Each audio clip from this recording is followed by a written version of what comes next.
నమస్తే, welcome to Sakshi education.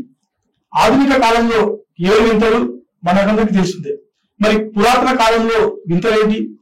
అందులో ఒకటి ప్రముఖమైనది కొలాసస్ ఆఫ్ రోడ్స్. అసలు ఏంటి ఇది?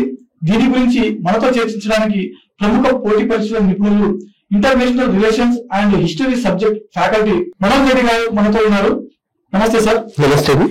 సార్, ఈ రోడ్స్ యొక్క కొలాసస్ అంటే ఏమిటి అసలు? రోడ్స్ యొక్క కొలాసస్, దీన్ని ఇంగ్లీష్ లో కొలాసస్ ఆఫ్ రోడ్స్ అని చెప్పేసి అంటారు. ఫస్ట్ 2 పదాల యొక్క అర్థం తెలుసుకుందామండి. కొలాసస్ అంటే చాలా ఎత్తు అయిన స్టాచ్యూని కొలాసస్ అని చెప్పేసి గ్రీక్ భాషలో అభివర్ణించడం జరిగింది. ఈ కొలాసస్ ఎక్కడుంది? రోడ్స్ అనే ఏరియాలో ఉంది. ఈ రోడ్స్ అనేది Greece islands one of the important island is called roads.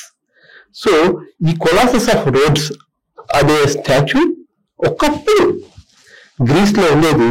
And దాన్ని పురాతన ప్రపంచంలో 7 వింతల్లో ఒకటిగా పరిగణించేవారు. సార్, ఇది కొలాసస్ ఆఫ్ రోడ్స్ ఎప్పుడు నిర్మించారు? దీన్ని అది ఎప్పుడు పూర్తయింది దీని యొక్క నిర్మాణం? కొలాసస్ ఆఫ్ రోడ్స్ యొక్క నిర్మాణం గురించి చెప్పుకోవాలంటే చాలా ఇంట్రెస్టింగ్ ఫ్యాక్ట్ ఉందండి. ఈ రోడ్స్ అనే సిటీ గ్రీక్ ప్రాంతంలో ఉన్నా కూడా వాళ్ళు ఈజిప్ట్ కి సపోర్ట్ చేసేవాళ్ళు. ఇది ఒక నేవల్ సిటీ, అంటే ఈ సిటీ చుట్టూ హార్బర్ ఉండేది. ఆ హార్బర్ ని ప్రొటెక్ట్ చేస్తూ కంచె ఉండేది అనమాట. సో ఈ రోడ్స్ ఈజిప్ట్ నుంచి గ్రీస్ వెళ్లే షిప్స్ లో ట్రేడ్ చేసేది. అందుకని వీళ్ళు గ్రీక్స్ కన్నా ఈజిప్షియన్స్ కి ఎక్కువ లాయల్ గా ఉండేవాళ్ళు అనమాట. ఈజిప్షియన్స్ కి టాల్మీ వెళ్ళి వీళ్ళు సమర్థించేవాళ్ళు. ఇది నచ్చని డిమిట్రియస్ ద ఫస్ట్ ఆఫ్ మాసిడోన్ ఈ సిటీని ఇన్వైట్ చేశాడు. కానీ ఈ సిటీ యొక్క కట్టుదిట్టమైన సైనిక శక్తి వల్ల ఏం చేయలేకపోయి తన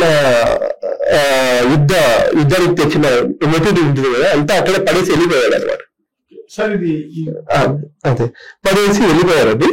ఆ పడేసిన ఎక్విప్మెంట్ మొత్తం అమ్మేసి వచ్చిన డబ్బుతో సన్ గాడ్ అయిన హీలియోస్ కి అంటే హీలియోస్ సన్ గాడ్ వాళ్ళ ఆరాధ్య దైవం, రోడ్స్ యొక్క ఆరాధ్య దైవం, ఆయనకు ప్రతిభ వల్ల మనం ఈ యుద్ధం గెలిచామని చెప్పేసి ఆయనకు ఒక పెద్ద స్టాచ్యూ కట్టించాలని చెప్పేసి ఒక స్టాచ్యూ కట్టించారు. అది అప్పుడులోనే 108 feet పొడవున్న స్టాచ్యూ అండి.